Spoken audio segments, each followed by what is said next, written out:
Good evening, everybody. Welcome to the Tuesday, February 18th Select Board meeting. This meeting will be broadcast live and recorded by Foxborough Cable Access. Okay, we'll start with the pledge. We have a new victim tonight. We're going to meet in a couple of minutes, so Mike, I am going to ask you to lead us in the pledge tonight. Perfect. Thank you, Madam Chair. I pledge allegiance to the flag of the United States of America and to the republic for which it stands, one nation, under God, indivisible, with liberty and justice for all. I don't think anybody's here for citizens input. Anybody online? Okay. I think everybody we see, the two that would brave the cold weather to be here for citizens input. Okay, so next up, we'd like to introduce a new employee, a new HR director, Mike Mullen. Hi, Mike. How are you? I'm excellent. How are you, Madam Chair, members of the board? Good. Thank you for having me. Bill and I got an opportunity during agenda prep to meet Mike, but Mike, can you, just in case any of the other board members, I don't know if anyone's run into you yet or not, would you no, I haven't had the introduce yourself and to everybody opportunity. at home and just give us a little background and what led you here to Foxborough? Well, thank you, first of all, for the opportunity. Like, as you mentioned, my name is Mike Mullen, and I'm pleased to be here tonight to introduce myself as your new HR director. I've been here in Foxborough for just over a week now, and I've jumped right in, and I hope I've been really able to hit the ground running with everything going on. Just like a little bit about me, I've had a number of roles in the last 8 to 10 years, including having served as a town administrator for the town of Dayton, and also as a county director for the county of Norfolk, where HR management and collective bargaining has been like a huge focus of everything I've done. And the opportunity to take those experiences and work for a community that really values a professional government with a team here is incredible. The whole experience I've had onboarding, and meeting employees and our department heads, it just really reaffirmed that Foxborough is where I want to be. Paige, Katie, again, the chiefs, the whole team, have been incredible, and to jump right into all of our ongoing bargaining efforts. Everything that the town's been really doing to professionalize HR, the opportunity to help really continue leading that has been incredible. I look forward to diving further in, immersing myself in the town, and really calling Foxborough a work home, for the next however many years. I'm really excited to be here. So thank you. This is a pretty special town, some thank you. pretty special employees.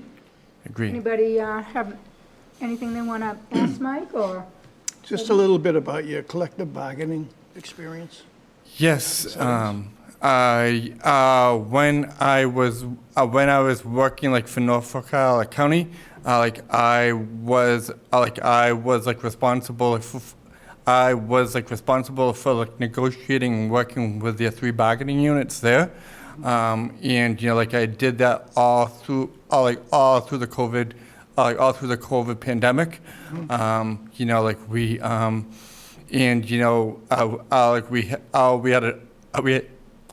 We had a few tricky situations there, which I was able to manage successfully, and never had a problem there.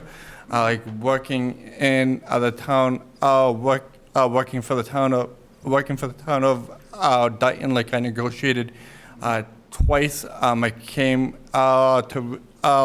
to really successful cost sustainable agreements with police and fire twice, and I also worked with the town's clerical union, the highway department, clerical highway, and there's one more for the life of me,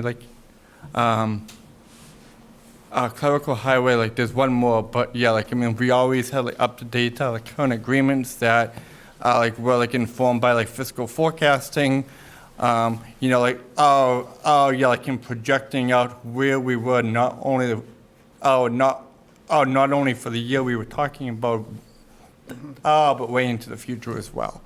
And, like I've had an ability, I've had a real good ability to do that. And, and along the way to be able to maintain and build the relationships that you need to do to be productive as well. I can say Mike has stepped right in. He came even before he started the week prior. He stepped into one of our union negotiations, and he's been to a couple last week. And I can tell he has a great grasp on the financials and also in the negotiation portion of it. So it's been a great asset to have him on our team this time. So we were lucky to grab him. Great. Deb, anything? Then welcome.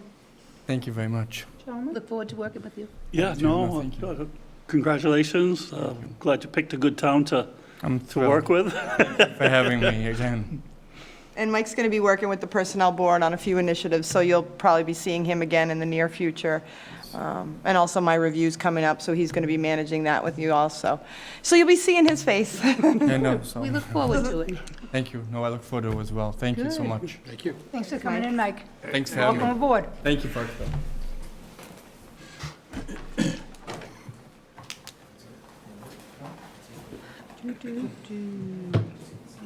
Okay, next up, we have discussion on a couple citizens petitions for a town meeting. So I'm assuming we have John here, and Jack, you coming up to help too? John Mahoney, 41 Putnam Road. I'd like to thank the board for the opportunity to present to you tonight, help inform you about these two items. I'm just going to pass out a quick couple things to let you know what we'll be taking a look at. If you could take one and pass it along, please. And I think we have DPW on Zoom. I don't- So I have extras, so I have a presentation to advisory committee tomorrow night, so if you can pass the extras down to the end, I'll need them for tomorrow.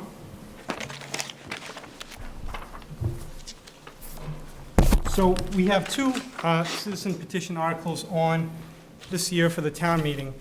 The first is to deal directly with some dangerous roadways we have in town. And I've been a resident in town for about 8 years, and I've been focused on having safe, reliable, efficient, usable streets for both our vehicles and our pedestrians. And there's about 6 areas in town. I met with the DPW Director, Chris Gallagher, Lance, who was the prior engineer, Chief Grace, and Lieutenant Hoffman. I've talked with from the Foxborough Police Department, and there's about 6 areas in town where there's a high likelihood of crash, conflict, and history of crashes and conflict in town. One of them is being addressed currently, which is Walnut Street and 140, which is quite a major undertaking. And I'd like to push the town to try and address 2 other areas that are quite dangerous and have a history of problems. The first is Route 106 and South Street. I have a packet. It starts off with this packet here you can take a look at. So back in September, we had a dual fatality accident. A couple was hit trying to negotiate that intersection. For those of you who are familiar with it, it has extremely tough sight angles, and I would say that for anyone with neck problems, to enter this intersection, you have to look like this. If you fail to do that because you don't know this intersection, or you can't do it because you have neck issues, you're just going into that intersection blind. And this is an area that, with a better design, can prevent this kind of risk and issue. And it's on both sides of the street, both Green Cedar Street and South Street. Entering onto 106, you have traffic going well over 40 miles an hour, up to 50, even 60, and you have people going in blind on both sides of the road. What I'm looking for here on both of these items is money for the design. On 106 and South Street, 106 and South Street is one of the complete street listed projects. The way that complete streets works is if the town does the design, they can submit to the state to get complete street funding. This happened recently with the redesign of East Street, which was a similar kind of intersection. It was a triangular intersection. Now it's been made into a T. But the Complete Street program works in that every 3 years, a town can submit for funding up to $400,000, but the town must do the design and engineering plans first. So for 106 and South Street, it would be about $100,000 to do the design, and then the town can put forward the request to the state to get the Complete Street funding up to $400,000 to do the construction. And as East Street was done 3 years ago, the town is now eligible to request that funding again. So I think that's the right place that we should go forward and ask for this funding. The second area of town is the plaza around Commercial. There's a map of Commercial Street, 140, the Ocean State Job Lot Plaza. Okay, so between Central Street and Hersey Pond, where the current construction of Route 140 ends, this is the area of town where basically the most crashes happen. What you have is a significant amount of traffic backing up on Central Street. The first two images will show typical time of day. There's probably 10 cars all the way back, going all the way back to Elm Street. People get nervous, they want to make a left-hand turn. However, there's 40 and 50 mile an hour traffic coming from the center of town and coming off the highway from the Mansfield direction. And you also have people making left-hand turns out of the Shell Station, Papagino's and Ocean State Job Lot Plaza. And when, I don't know if Chief Grace wants to talk to this as well, it's my understanding that this is the area of town that, has the most crashes. And the week that I submitted the petition, I saw a crash, both cars were totaled, taken away on tow trucks. And this is another item. To do the design would be about $200,000. And then we can submit the design to the Mass DOT to do tip process. Just like with the Walnut Street rebuild, the town came forward with an idea, brought it to the state and federal government. Because we had the plans, we were eligible to get funding later. And if we can do that, it kind of gets us onto the next step of getting funding to do that area. So for 106 and 140, I want to let you guys see the packet, ask any questions before we move on to the next one.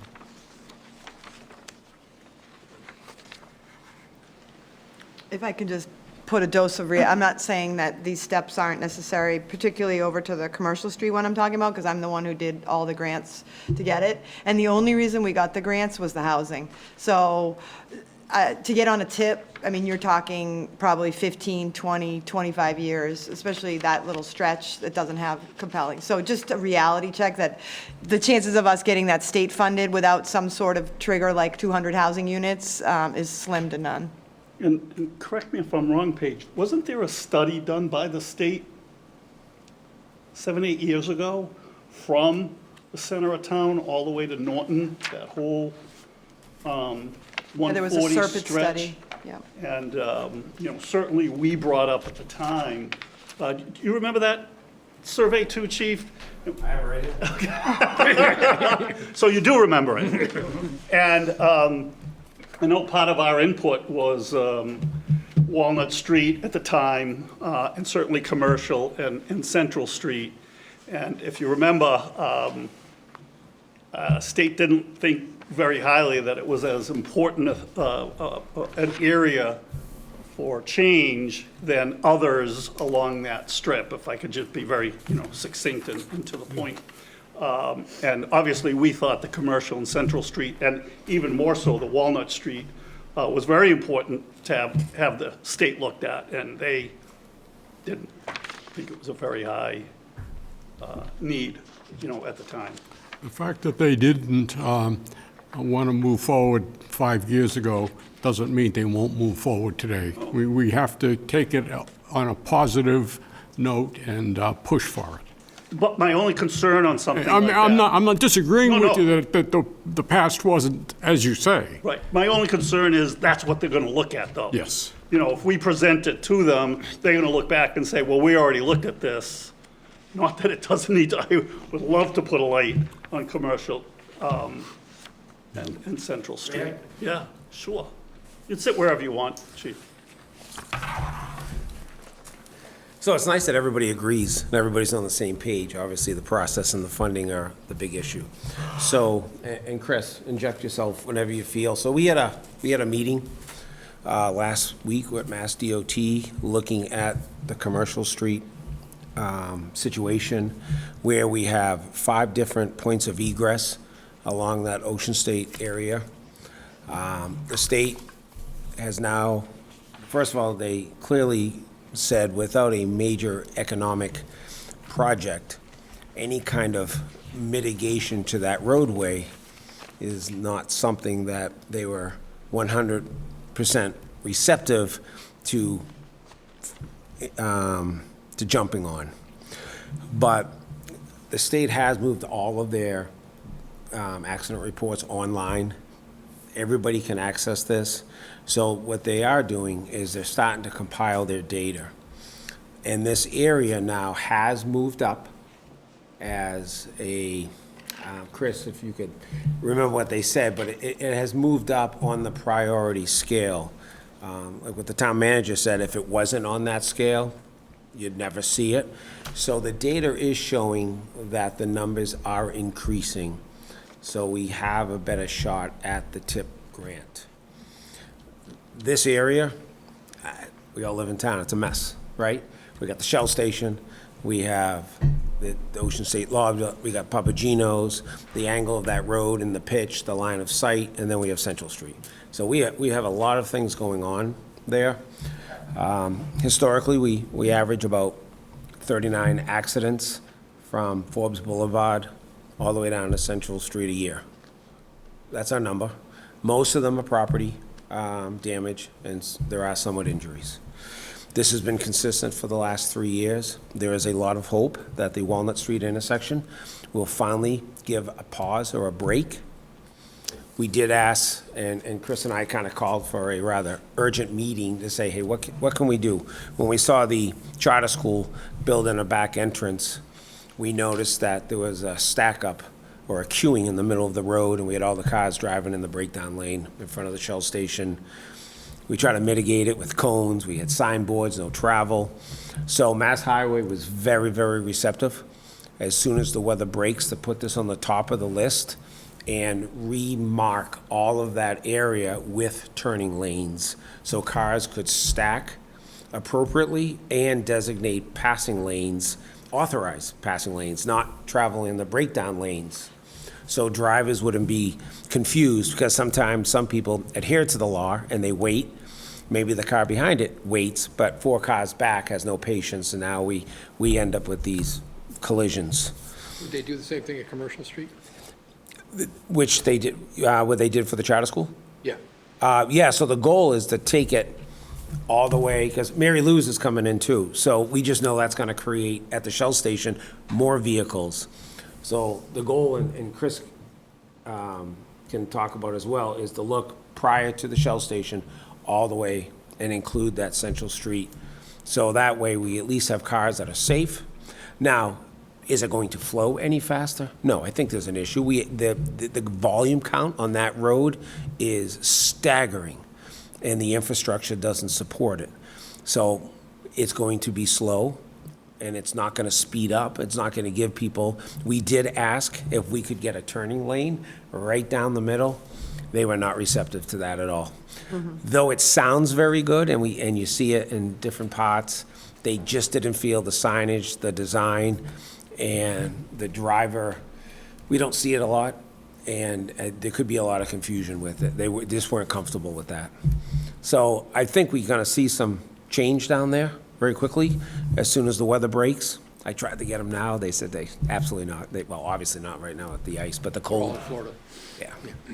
So, question if I might, Steph? Yeah, absolutely.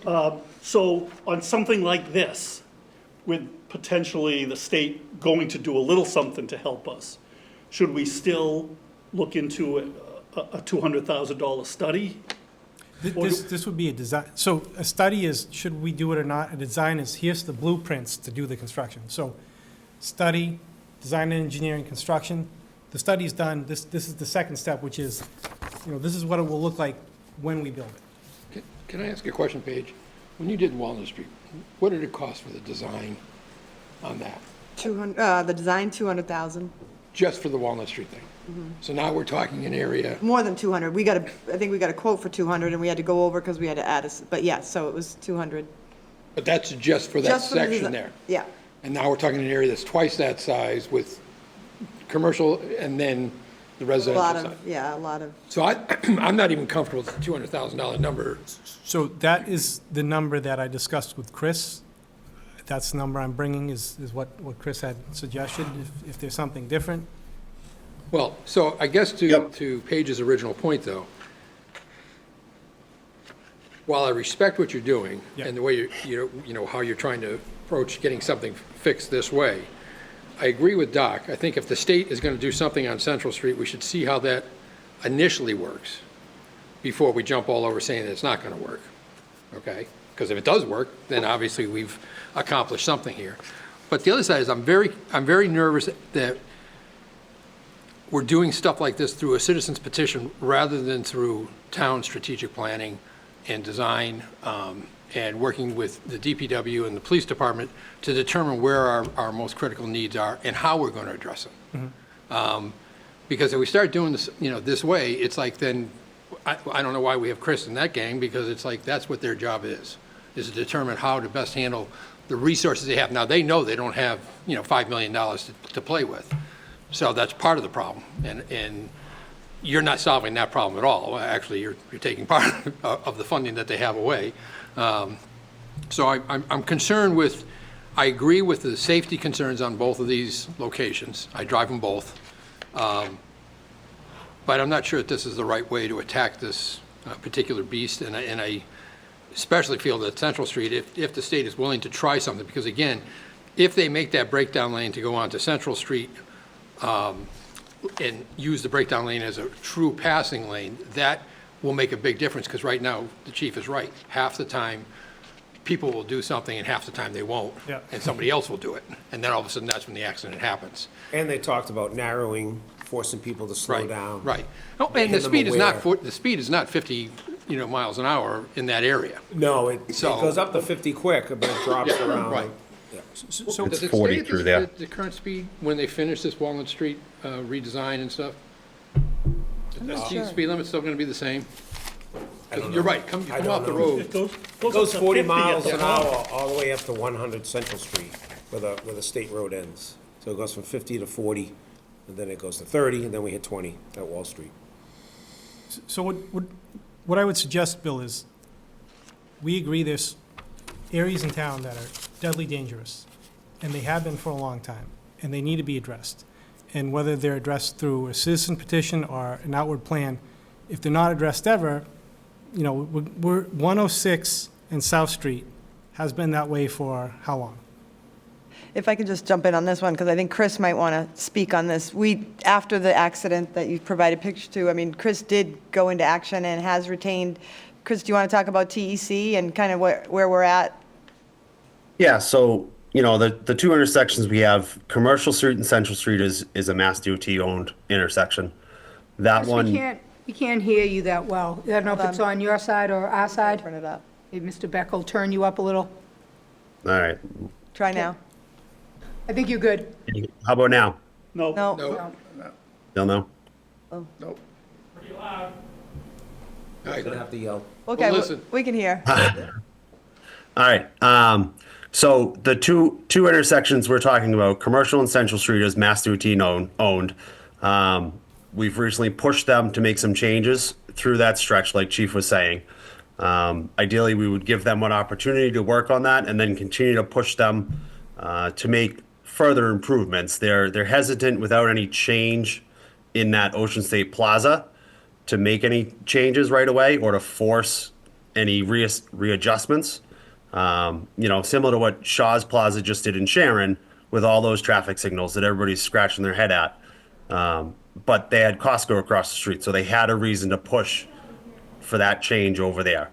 That stretch through Commercial Street is going to be some lane striping, narrowing, and a left turn lane to go into the plaza as well as on Central Street once you get to that corner. So they have talked about doing that.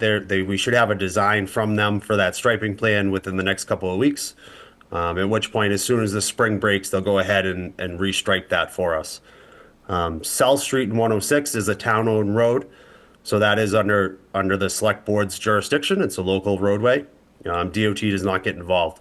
As John said, it's been that way since Route 106 got put in. So we did engage an engineering firm to do an assessment on that intersection to see what it qualifies for. So we're looking at, does it qualify for a traffic signal? Does it qualify for a four-way stop? Does it qualify for a readjustment in that intersection to make it two T intersections, similar to what we did at East Street and Cocasset Street? So they've done the traffic counts. They've gone through their preliminary assessment, but haven't finalized what their recommendation is yet. I'd like them to finish that work before we move forward with any other funding. I did ask them for quotes to actually do the design at those two locations. So for South Street and Route 106, they quoted $180,000 to do that intersection design, and that may be less if it's not a traffic signal. And then Commercial and Central Street, they quoted $325,000 to do that intersection design, and that's with the SERPET study that's already been done and pulling that information into an actual design that DOT can then approve and potentially fund in the future. So I think the numbers, John, like you said, we had talked about some lower numbers initially when I talked to them. That those were the two numbers that I got from them. And again, I would like South Street and 106 for them to finish that assessment to figure out what that's going to look like before we move forward with looking at almost $200,000 for that intersection.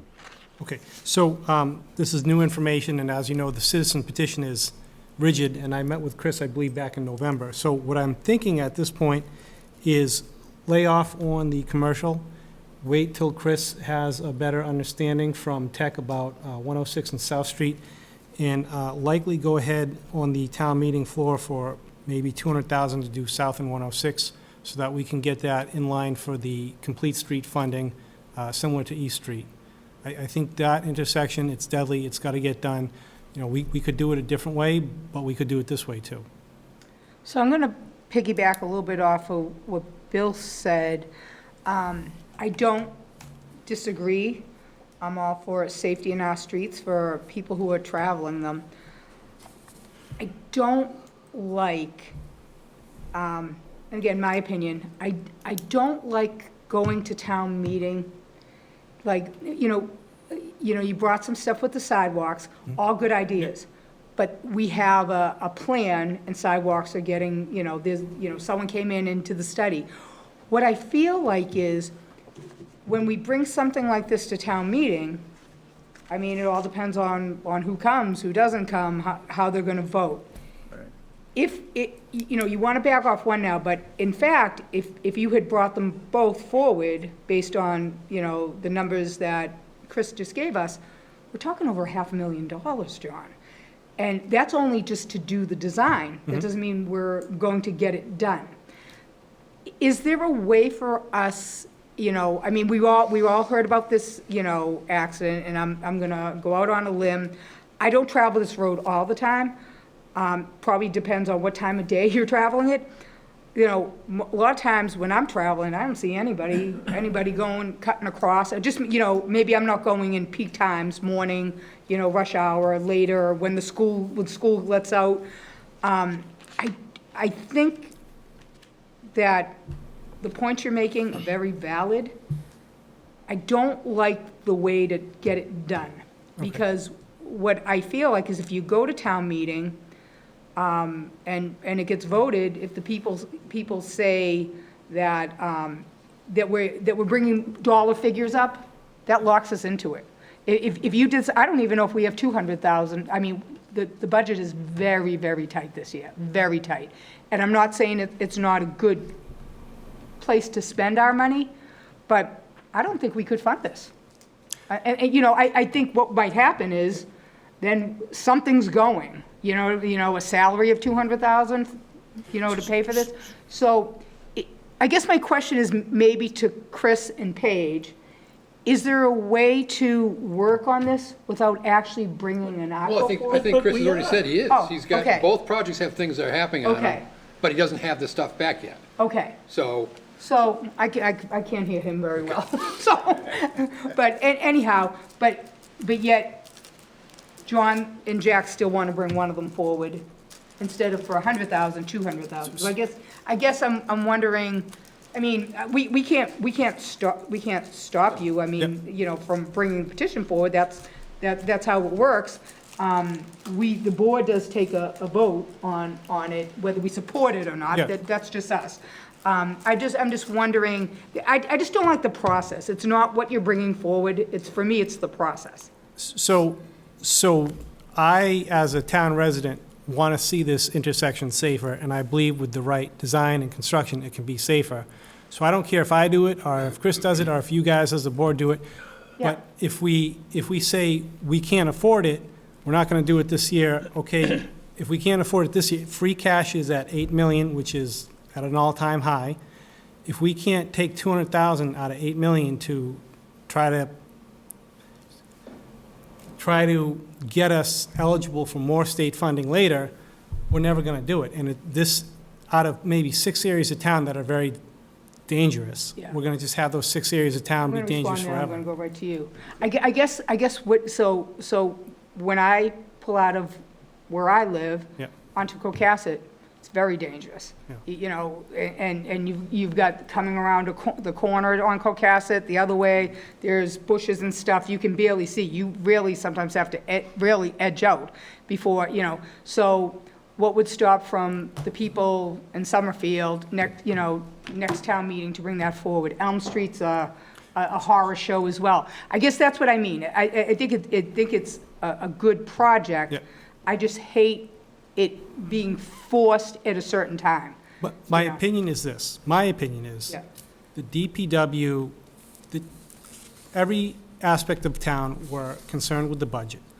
My opinion is, out of all the town departments, DPW, and you're going to disagree with me, is historically underfunded in a way that, well, I know you love the school department, Bill, and they're I the love all the hungriest. town departments. They're the hungriest monster in the town, but the DPW, in my opinion, is historically underfunded over decades in a way that they're not able to address construction.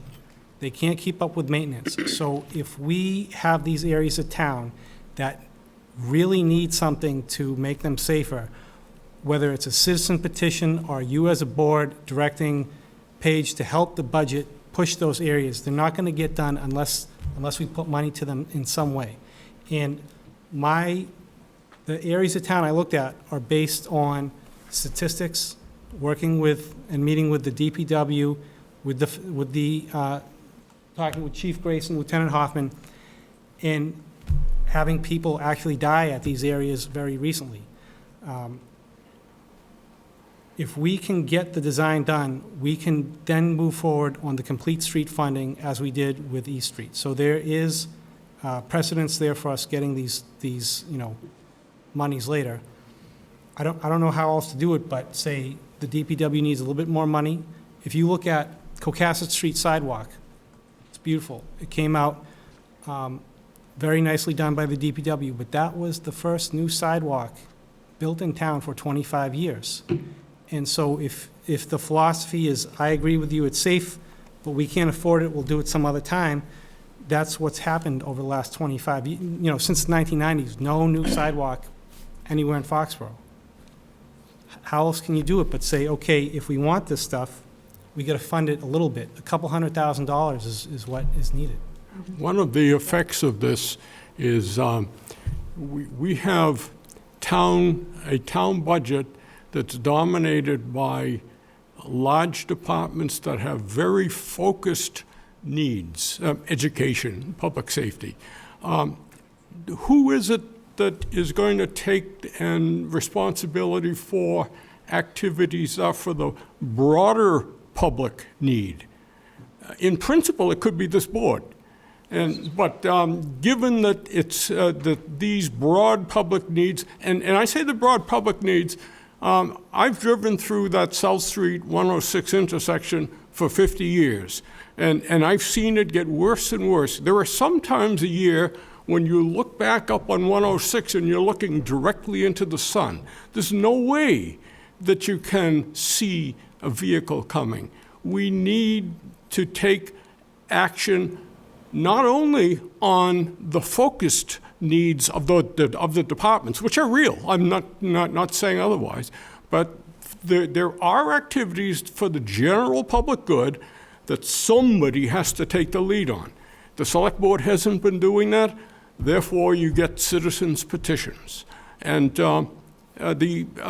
as John mentioned, there were no sidewalks, there was no sidewalk work done for about 20, 25 years. And so what happens now is we're trying to get 1 or 2 sidewalks done in addition to the DPW budget, which is underfunded. And so I think this is, the citizens petition is effectively the vent valve. And we're offering town meeting the vent valve because the structure called town government isn't responding.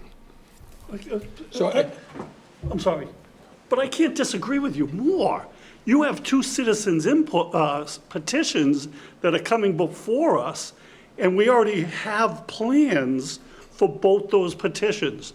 After that accident, we told Paige and Chris we have to do something about 106 and Green Street. That should have happened 10 years ago. What? That's the point. It should have happened 30 years ago when they redesigned it. I mean,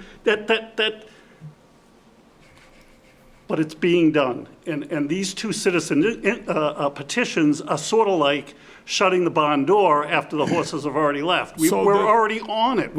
Chris already has plans for both of them. So the solution then is for the select board to take ownership of these 2 citizens petitions to town meeting. Just the opposite. We took ownership of the problems already. They're being worked out. You can make funny faces if you want, but he's already got plans. He's already talked to the state about Commercial Street. We've already got plans and talked to. It should be. But it's been. So Mark, I don't want us to get into an argument. We both want to work together on this. And there's a couple more areas of town that are dangerous and difficult, and I think what we need to do is build into the town process a little bit more budget and a little bit more focus to redesign and eliminate the danger in the areas that our residents are going through every day. Now, Stephanie, I agree with you. I wouldn't want 100 people trying to come in and do petitions, but over the last 5 years, that hasn't happened. And again, what I'm bringing forward is the areas that I think are the greatest problem. Now, we're focusing on this today because there was a recent death, but there's a couple other areas in town that I think over the next decade should get a solid look at, just 5 or 6 areas. And, you know, you're looking at this area now because there was a death there recently. West and South Street is very difficult. Commercial Street, now we have something going on, but you look at things like the town rotary is always a big question mark. Can we do something better there? There's a couple areas of town, if they're not in the plan, they'll never get done. And these 2 areas, you know they're dangerous. So if I can make it a suggestion to go along with John's thought process of getting some of these other things in the queue, we do have our planning directors and economic development workers working on our master plan and strategic plan right now. So I think my recommendation would be to make sure that these projects that John is talking about and is passionate about get put into that master plan, or at least get to be part of that conversation, so that as a town, we have a master plan for the next 10 years, we can address and check off these projects. I know we have the prioritization plan as part of our complete streets process. You know, South and 106 is on our list, and I think will be the highest ranking project that we have. So that is the plan, is to move that forward with our next application process. I also am hopeful the state budget does include an increase in 50% for our Chapter 90 funding. So if that gets approved, that would give us an extra $300,000 to work towards some of these projects and do this design work. We can use that money for design.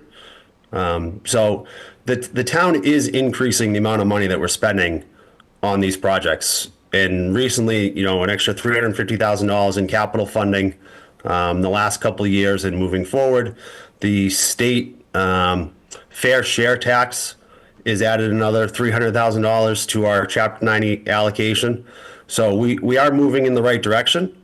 I've only been here for 10, going on 11 years. I've been in this role for 5. So I can't say what should have been done 30 years ago. Oh, I can only do what I can moving forward. And what I'll say is Chris and his department have been very professional and attentive. I think they do a great job on everyday items and long-term planning. I think he's stepped into a hole that he's digging out of, and he could use your help on these issues when it comes time, and I'm glad to hear we're moving ahead. And I think what I'm hearing, Mark, is that when the study is done by Tech and they're coming out with a $200,000 figure, you as a select board will find a way to fund that from the town budget rather than through a citizen petition. Is that correct? That would be the intent. Yeah, it's a high priority for all of us. Oh, exactly. And if I could just chime in to just kind of wrap this part up and tie it into the next agenda item is the strategic plan, because I think going to what Steph has said, I think everybody is in support of this concept. Mm-hmm. And I think, your knowledge of being on AdCom and whatnot, you now know how to do this, and it's been effective and you got a great project done. That said, I do think this board, when you say you're now committing to that, this board is looking at a lot of competing interests, and safety is by no means not something to sneeze at, but I mean, they might be looking at another public safety official who's also saving a life. So there's a lot of variables for them.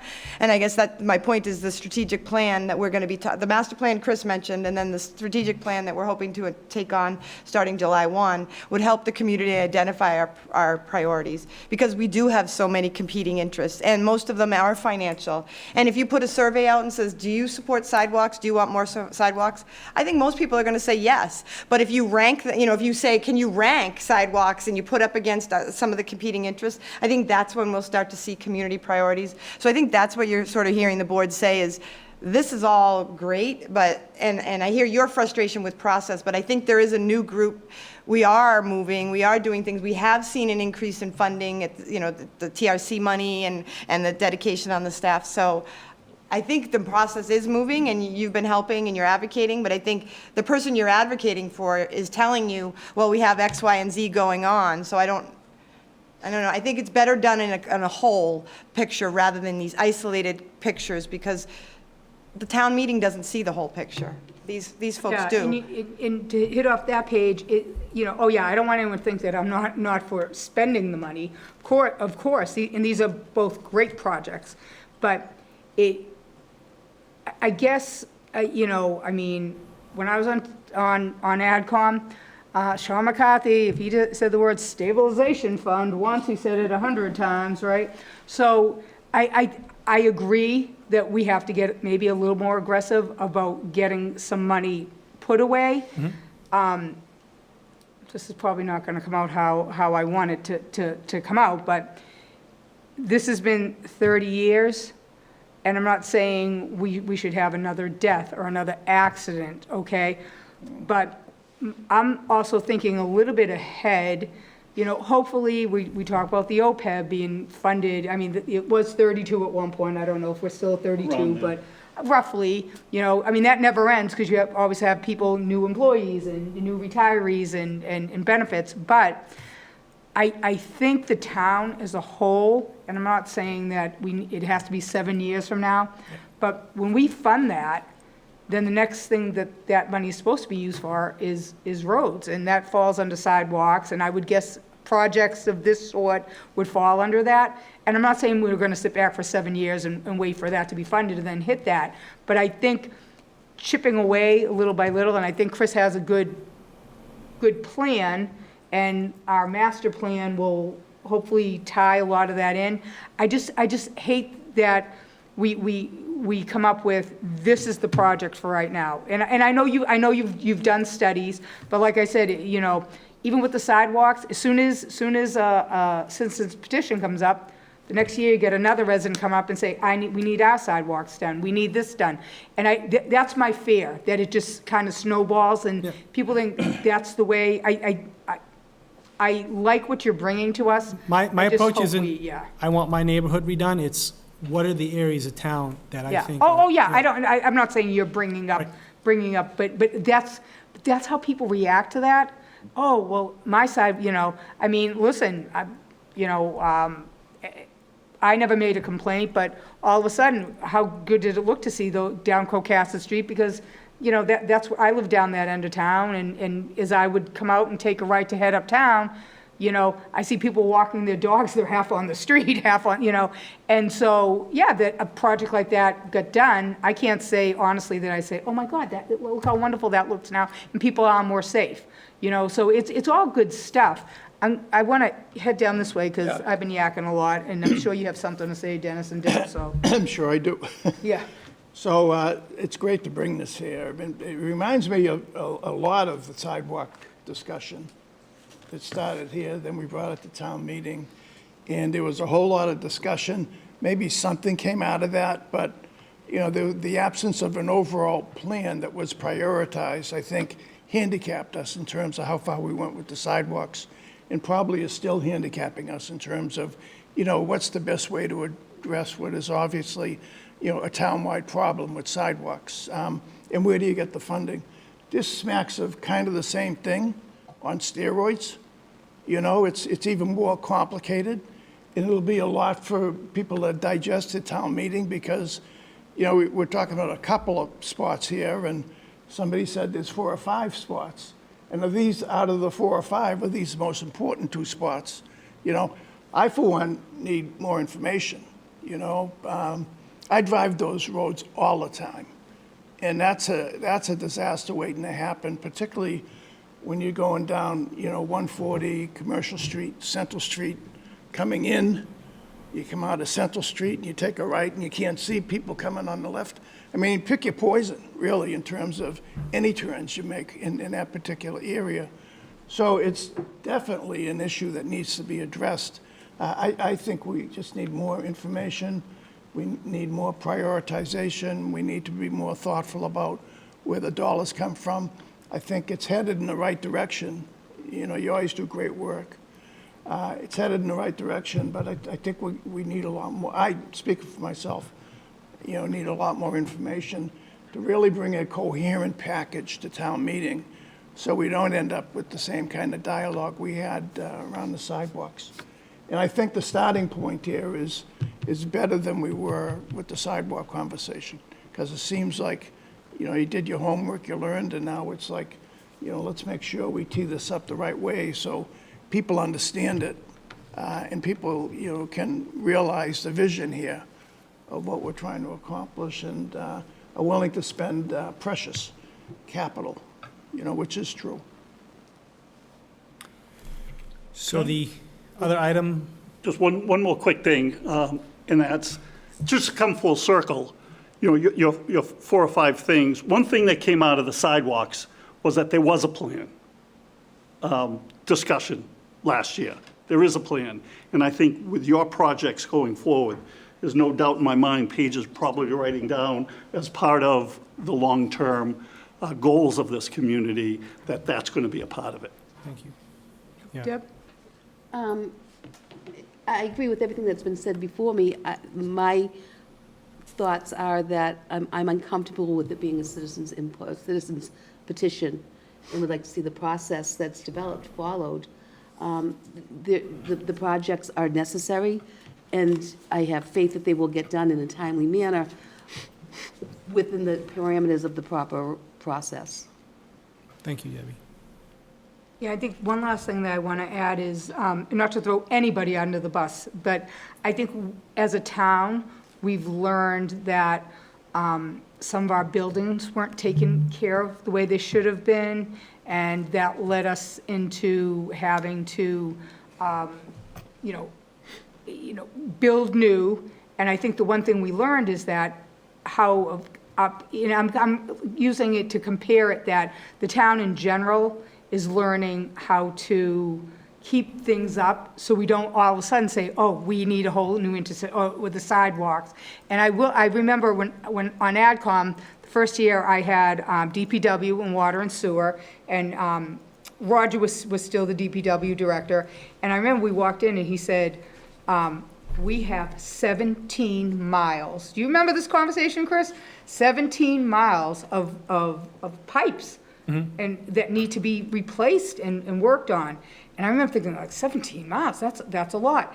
And we, you know, Roger and then Chris coming in behind Roger it was about playing catch up. And I think the one thing I can honestly say, I feel like it maybe in the last like 8 to 10 years, we're starting to not be like, okay, now we have to come in and replace everything. We're, you know, it's a process. Doc said it. It's a process. And I think we're learning that we do need to put some money away, put some stabilization away, and get working. Like again, everything you said is wonderful, and I don't disagree with anything.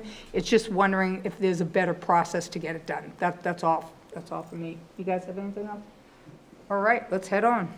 Thank you. So the next item is Maple Ave, and again, if you could take one and pass it down, have the rest for tomorrow night. You want these ones back? Your meeting?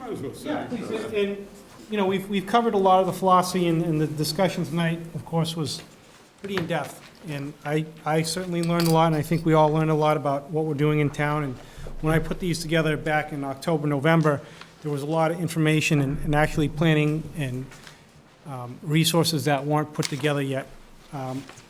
So back in 2019, the town came up with a Complete Street Plan. Complete Streets is a program through Massachusetts state law that a town can draft a plan and submit to the state for funding about which areas in town would be best for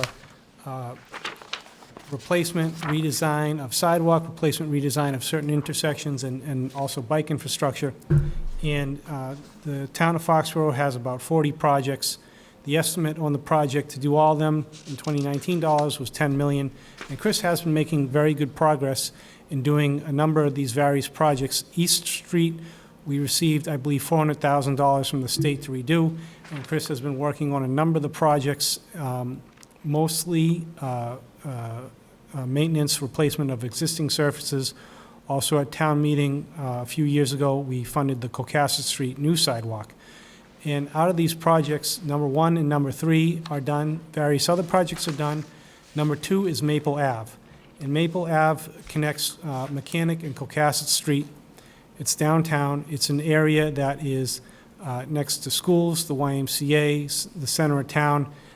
If you look at the current handout, you can see the sidewalk is chopped up into pieces. It's down to the very ground, crumbling to pieces.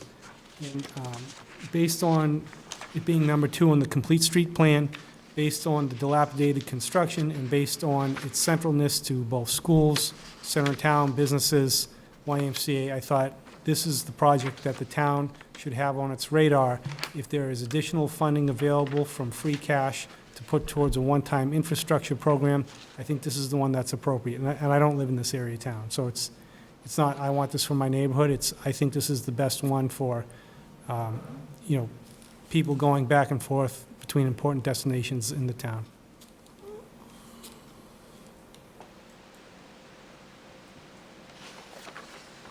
And I don't know if Chris would want to speak to the other projects on this list that he did recently, but with this plan being published in 2019, we've made a little bit of progress. Most of the progress has been in the last 2 to 3 years. I don't think all the projects on that plan should be done, but when looking at some of the top 10 ones, I do think they should get done as they are, as they were determined by this town as necessary.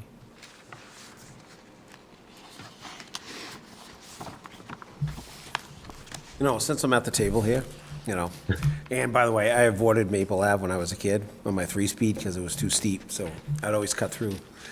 But I would say on this particular project, we are coming up into a historic moment of the sale of the Foxborough company. and we took that massive project and we talk about mitigation, Maple Ave could become one of those roads that's impacted directly, and that's probably something that we could leverage the new property owners, depending on what goes in there, as something that we could offset that cost onto. And this is what Mass DOT specifically cited, is infrastructure and change is when you can make improvements like this. So just food for thought. You know, there is another cut-through street next to it, which is Pleasant Street, which is right next to the YMCA. That also speaks to the Foxborough Company cut-through for the same purpose, for the same Yeah, reason. exactly. So that's a little more involved when you look at what has to be done. And that alone says, well, we'll go for Maple Avenue rather than Pleasant Street, because Pleasant does have some challenges in it. Jack, maybe we get both. So I think this actually kind of proves the point of what we're talking about, John, though. When you look at this, number 16 is South Street, Green Street. Correct. It's been on here as a priority. It is something that the town is working towards, as you said, you know, funding-wise, trying to get some of this stuff done. So maybe the priority shouldn't be 16, maybe the priority should be, you know, 4. But I think in working with existing stuff that we've already highlighted as being some of our major concerns, and maybe reprioritizing some of those over time is more the way to go after things than to just say, okay, we're just going to jump the line and just take everything else out of context. Because I'll tell you, as much as I'd like the Cohasset Street sidewalk, it took away from us doing other sidewalks that people walk constantly on around town that are in horrendous shape. And they had to get, pulled off because we didn't have the funding to do both. So that's exactly what that did. It didn't just give us more funding to do it. So my request was from free cash, which can be used for a number of things. And I don't think free cash has ever been used for any sidewalk project. So it's not like Chris planned to do, But if you watch our recent things on where free cash is, yeah. it's not $8 million anymore. And it's, by the time we get to town meeting, it's going to be down to basically what our minimum required level is.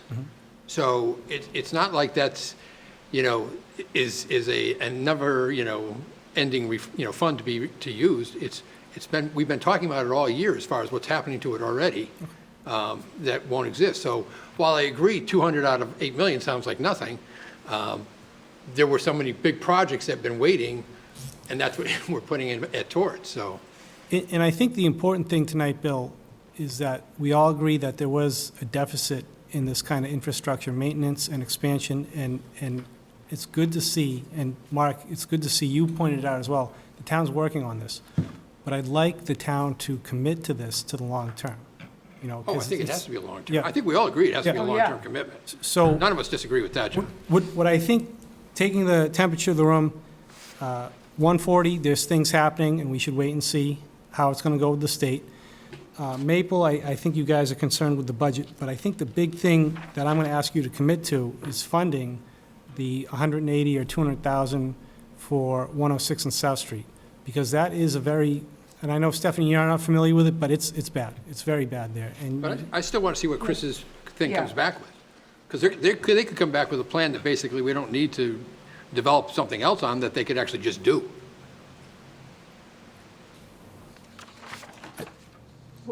so nothing? No, actually, if the engineering thing comes back and says what you need to do is put in T intersections, Yeah, the town could do that right, with road funding. correct. With the right funding. Without going out and spending $200,000 on a design, concept that way. So will the town fund that? I think as we move forward, yes, that's what we're looking to do. But it's not, again, by just pulling that $200,000, it could be something that we don't get state funding for 6, 7, 8 years, which means we didn't spend $200,000 on something that we could have done tomorrow. Chris, what do you think the timeline is to find out on that?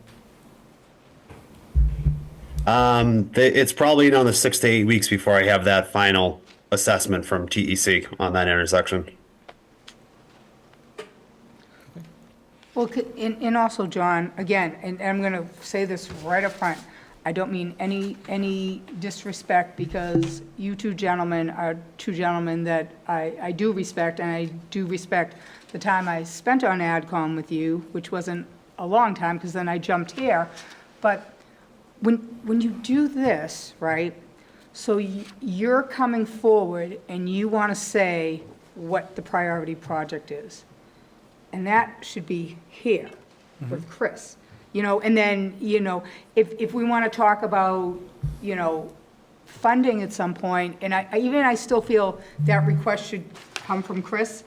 I feel like Chris should then maybe look at the big plan, maybe come to CIP and say, hey, listen, could we throw $100,000 this year, $200,000, whatever the figure is, I don't know what the exact figure would be, and then work from there. So the money's being built up, but, so I feel like what you want us to do is, you and Jack want to come in, you want to tell us which project is, and it could be the project Chris would pick too, I don't know that.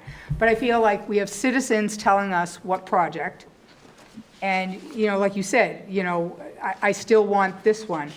I kind of feel that all should be coming from the expert. And then he comes to us and says, hey, listen, I've got to ask for some money for a CIP.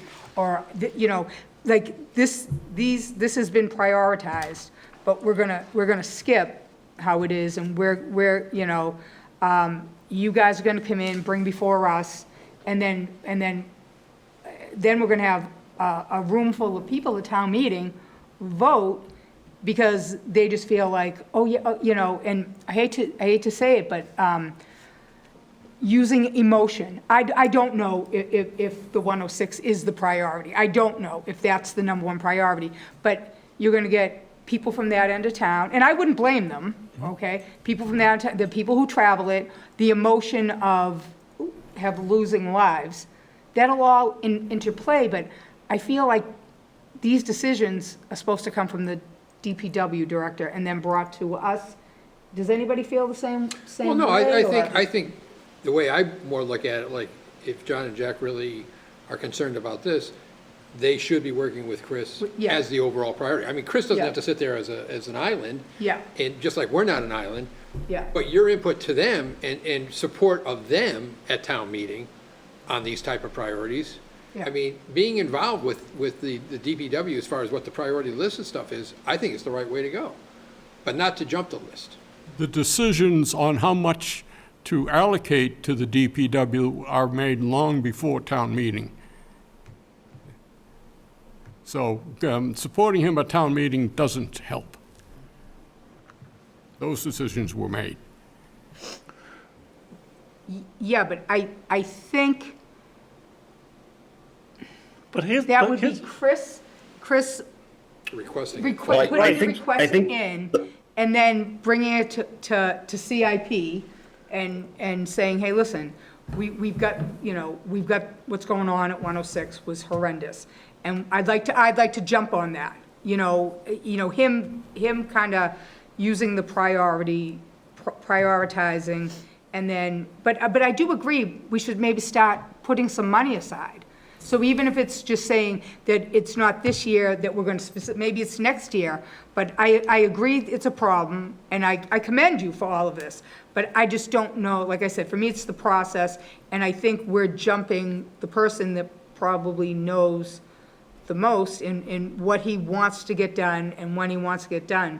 I think I'm going to throw the ball to Chris and say Chris has to, and maybe with some discussion from you guys, because obviously you've developed a good relationship with him, you've had conversations with him, but I think it's got to come from him and say, hey, listen, these are the projects, I need these done. And of course, then it brings public safety in. The chief knows where the trouble spots are, where the accidents are happening. I think that everybody getting together and saying, this is what we need, and then finding out how we can fund it, rather than just coming to town meeting and say, this is the one. And because I don't think anybody's going to say that there isn't a problem in a lot of different places in town. So that's how I'm looking at it. I commend what you're doing. Thank you. But I think if I can just add one more thing Sure, Chris, go that may ahead. go along with this, finish this conversation or kind of try to tie it up. So the board does have a financial policy. The town has a financial policy that talks about how much funding we're going to dedicate to streets and sidewalks every year. And I know that goes back and there's history on that, but you know, with the OPED money, that was kind of where that was the meals tax. That's where that was going to be dedicated and split. But the town has come back around and put, you know, that extra $350,000 a year to get us to $1 million funding. So I think if the larger conversation is that we should be spending more money on our pavements, sidewalks, intersections, transportation projects, then that probably is the larger conversation that goes along with that financial policy that the board and the town has in place. And those are things, if the discussion leads to, hey, we should be spending 1.3 million, then we need to figure out how we get that money, and then we can pick at these projects, you know, quicker. The other thing is, there's only so many contractors, and there's only so much work that we can get done every year. So at some point in time, there's a breaking point.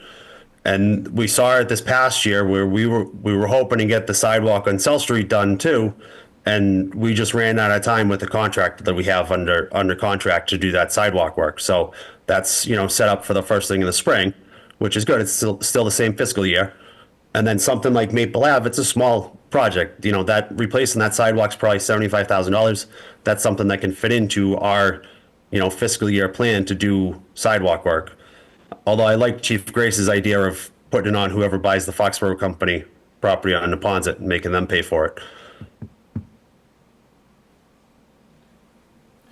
Well, I thank the board for this in-depth discussion. I hope it leads to better, safer streets, more accessible, and more enjoyable town for everyone. Thank you. Exactly. Thank you so much, John and Jack.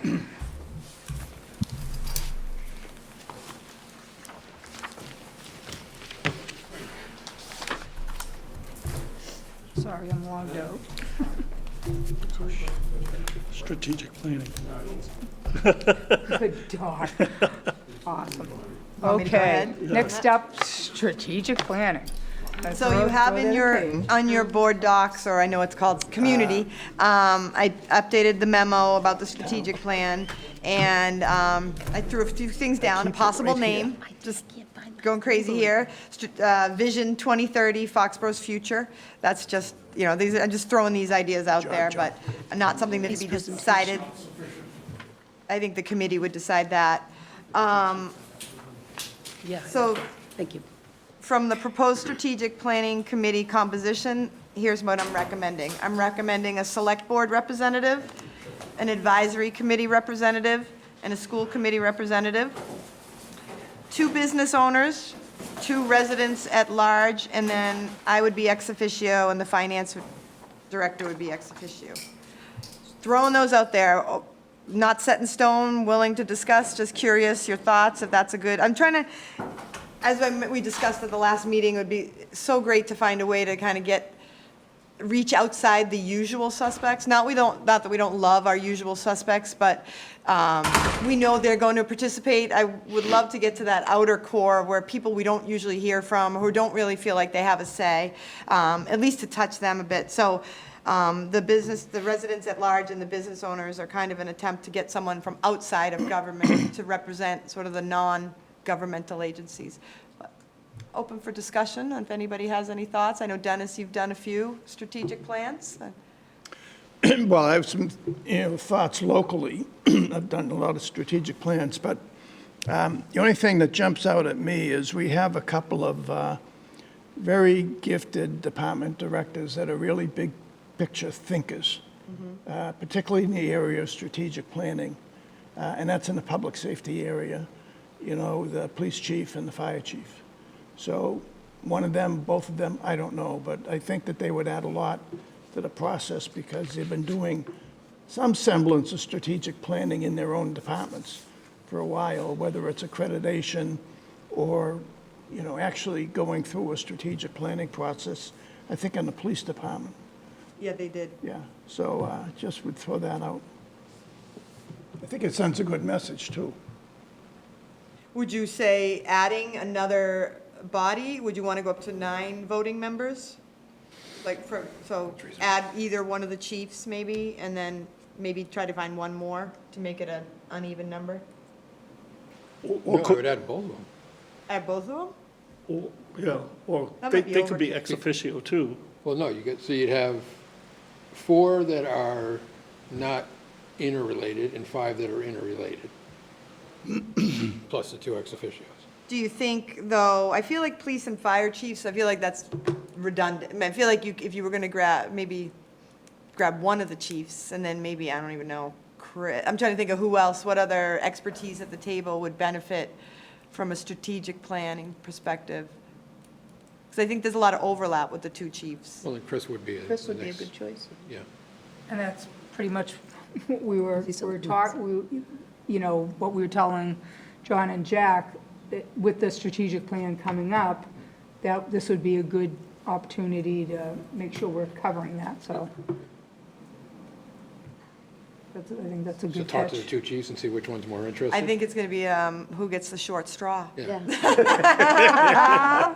You don't I'm want, surprised they're not texting me going, I'm not in. I'm taking that week off. which one are we going to offend? I don't think we'll offend either. And then just with respect to timing, we don't even know if we're definitely doing a strategic plan because it is subject to CIP funding. So on March 1st, we have our CIP meeting, and as we've said, there's a lot of competing interests, so we'll see how this fleshes out. Then I was thinking, then town meeting, and then in the interim, I think we'd be having that committee work on the RFP, start formulating sort of a vision for this whole process, and then bring on a consultant as soon as possible after July 1, with the hope of the strategic plan dovetails nicely in the fall. As the master plan's kind of wrapping up, maybe we could extend it into strategic plan, and then I think the consultant would inform us of the other steps. But that was just sort of my general milestones that I put in there. So, So when are you looking for a final product? the actual strategic plan or The committee, the committee? the committee. No, the actual plan. Oh. I don't know, I don't know how long it traditionally takes, if it's a full year, that might be too long. Yeah, I mean, I think 6 months typically to do the plan is Yeah, so, how often you're going to meet, but. right. you know. So, but I would imagine, like, if we started contracting around July 1, I don't think they'd start with a real process till the fall. So then I would hope that by July 1 the next year, we'd be done, you know? So might not be a full 12 years, but there'd be 12 months. Feel like 12 years. But, yeah, so something like that. But I would obviously follow the experts' recommendations on that. So that's all I have on the strategic plan, just trying to keep it topic. We'll see how it fares at capital planning. What's the amount we're asking for? Just 100,000.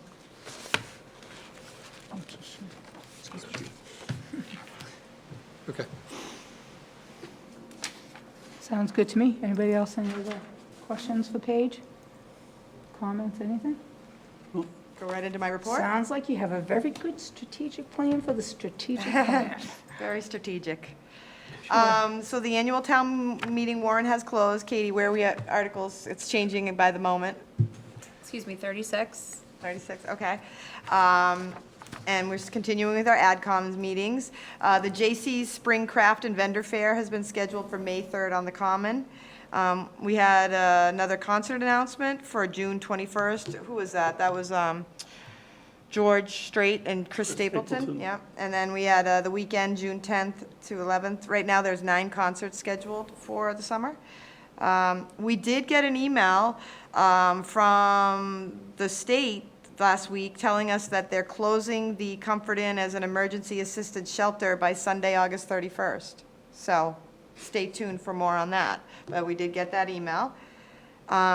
We do have 2 openings on the Personnel Board, and that's something, I know you met Mike Mullen earlier today, and he's going to be bringing some policies, and he needs to bring the pay plan forward for seasonal workers. So putting it out to the throngs of people watching out there in the public, if there's 2 people out there that are interested in volunteering for the Personnel Board, it's a very light lift. It meets just a couple times a year, but it's a great opportunity to serve your community. So if there's an application form on the web under, what is that under? Boards and committees. Boards and committees. Thank you, Katie. Under Human Resources also, we had some advancements over and transitions over at the fire department. Captain Jim Grenier has been promoted to Deputy Chief. Lieutenant Cordy Shepherdson has been promoted to Captain. Lieutenant Brian Foley has been promoted to Captain. Firefighter PJ Bellum has been promoted to Lieutenant, and firefighter Sean Philbin has been promoted to Lieutenant. So congratulations to all them. They had the promotional good. process. This is all due to the retirements, Tom Buckley and Andrew Patini leaving. Collective bargaining, just wanted to give you an update. We are well underway. We've had upwards of 4 or 5 meetings with several of the bargaining units, 2 or 3 with the others, but we're well into it. Starting to feel like we're making some progress, so hopefully we'll have something to bring forward to town meeting, but we are in progress, and having Mike have such a smooth transition between Paige and Mike has been so beneficial.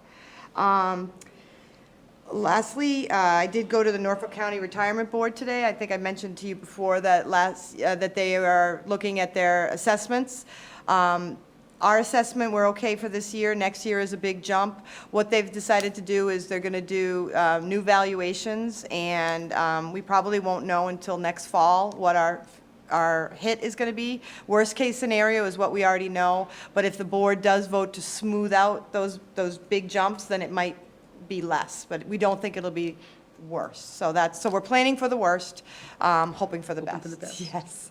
So, and I have been invited to sit on the Center of Public Safety Excellence Boards of Directors. So that's as a result, when we went for accreditation, then Chief Kelleher passed on that they were looking for a town or city manager, and submitted my resume and interviewed, and was accepted to the Board of Directors. I'll let you know more what that's involved in, but what I see right now is, for example, I'm going to be they're paying for me to go down to a meeting, and as part of that, there's a conference, and there's one full day. I have some notes here. Some of the classes that I'm going to take, and these are all free, by the way, is values-based leadership and personnel decisions, leadership development for those who don't need it, toxic leadership, overcoming destructive leadership, finally putting your people in their place the working genius way, that's interesting, and then leadership through upstream thinking. So this is an opportunity for me, I think, to gain some training as well through the public safety side, which is a little more, they have a very good chain of command and very good leadership model, so I look forward to that. And as I said, it's no cost to the town, so I get the benefit of getting some training kind of outside the town genre, so I look forward to that. And that's all I have for today. Okay. Select Board update. So I just wanted to mention that I had a very lovely Saturday morning that Paul Dumas asked me to come and be a guest speaker for the Friends of Foxborough Seniors at their monthly meeting. And so I went in, just kind of gave them a little update about the budget, you know, what would be coming up. They know Paige is coming in to go over to talk to them about warrant articles and different stuff. And I did reach out to Bill, because I know Bill spoke with them back in, maybe November? And he gave them a nice update about the community center. And so Bill took me for a quick ride over and showed me where they are, so I could just give them a mini version of, what's going on over there. Of course, I'm sure Mark is telling them all the big stuff, but it was a very nice morning. They were very welcoming to me, and I appreciated that, and it was nice. I got to meet some new friends, so that was kind of nice. I want to throw the ball over to Dennis. Dennis wanted to have a minute. I caught it. There you go, Dennis. So ironically, it's this week makes 7 years I've been in Foxborough. Arrived 7 years ago and starting our 8th year in Foxborough. And we love it. It's been a great decision for Laura and I and our family. Before coming to Foxborough, this is going to be short, don't worry. Before coming to Foxborough, I was a CEO for 17 years in Boston and Providence, Cambridge and Providence. And the nature of that position is you do a lot of work in the community. You're always out. You're always cheering something. you know, you really don't have any time to do anything in the community. And that bothered me, because I really wanted to do a lot of things in the community to really kind of give back, and I really mean that. I know people all say that, but that's kind of who I am.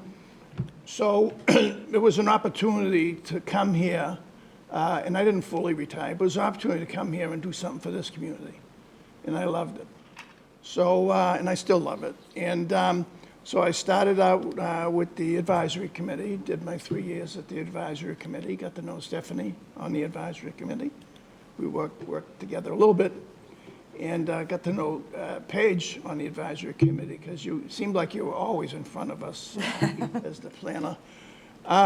So I did, you know, really did that, and then 3 years on the select board. And now we're at a point where I don't want to hold anyone up who's really wants to make a decision in terms of whether they jump in and run for office this year. So I'm just formally announcing that I'm not going to run for another 3 years. And 6 years was consistent with my goal. You know, I'm at that age where, you know, there's other things I still want to do. You know, I'm not going to be in a rocking chair anywhere. But there's a lot of things I still would like to do. And 6 years is probably my goal, you know, of really doing something for the town, meaningful. And I think that we have done some very meaningful things around this table, whether it was the advisory committee or last year's select board and now this year's select board. And I've enjoyed working with all of you, you know, and I think this select board has really come together, frankly. You know, I've watched it evolve, you know, from, last May, and it's really come together. And I've enjoyed it, and I think that we're working really well together as a board, you know, and I've enjoyed that as well. And Paige is doing a great job. So it's all good, and I think it's a good time to really kind of step back and, you know, give other people a chance out there. Hopefully there will be other people that are out there. I know of at least one that's interested, but Yeah, well, that was it. well, we're not gonna wish you well right now, because Right. we're stuck with, you're stuck with us for a couple of more months. But I do want to say, to piggyback off what you just said, resident at large, strategic planning. So just keep that in the back of your mind. That might be right up your alley. You thought you were But- getting away. That's right. Just something to throw at you, Dennis, plenty of time to decide. All right, thank you so much, and thanks. Dennis sent me a text over the weekend telling me, and I said, you know, I grabbed him as he came in just to see if he would like to, you know, formally say it to everybody. I didn't want to spill any of his news. It was his news, but like I said, you know, it's been a pleasure, and I think, you know, I think every board is a good board. It just works a little differently, you know, and the puzzle pieces fit a little differently sometimes, but as well as a pleasure. And anybody else have anything for? I have something. For selectmen? I do. 2 weeks ago, I was reached out, a resident reached out to me and wanted to know what they could do about the pothole in front of their house. I'm not sure what answer I was supposed to provide, so I provided the See-Click Fix app. It was done the next morning. Awesome. So, great reviews on that. Happy resident, nice road, but kudos to the highway department for having this app and for their response time. Fabulous. It Thanks for works. letting us know. Yeah, that's great. We don't hear about those things, so they just do that, and no one ever even knows they're getting it done. Yep. So it's nice to hear. Yeah, it was nice for the resident. It was a great response time. That's great. All right, we're good for the selectmen's update? All right. Action items, Deborah. Motion to approve a use of public way application, Foxborough Youth Baseball and Softball Opening Day Parade, April 12th, 2025, from 9:30 to 11 a.m. Route to move down Bird Street to Railroad Ave, through the Common to South Street, ending at the Booth Field. Second. Any other discussion? All those in favor? Aye. Aye. Motion to approve a use of public way application for the Sage School 5K road race on May 17th, 2025, starting at 9 a.m. Sage School parking lot to Mechanic Street, right on Cabot Drive, right on Eastman Ave, right on Oak Street, right on Kerr Road, left on Richard Street, left on Webb Street, left on Oak Street, left on Mechanic Street, to end at the Sage School. Second. Any other discussion? All those in favor? Aye. Motion to approve a use of public way application for the Hockomock Area YMCA's 2025 Spare Family Kindness for Kids 5K on September 13th, 2025 at 8 a.m. Race starts in the YMCA driveway, 67 Mechanic Street, and goes left onto Mechanic Street, right on Railroad Ave, left on Bird Street, right on Baker Street, right on Chestnut Street, left on Pond Ave / Fox Hill Road, right on Chestnut Street, right on Mechanic Street to the YMCA. Second.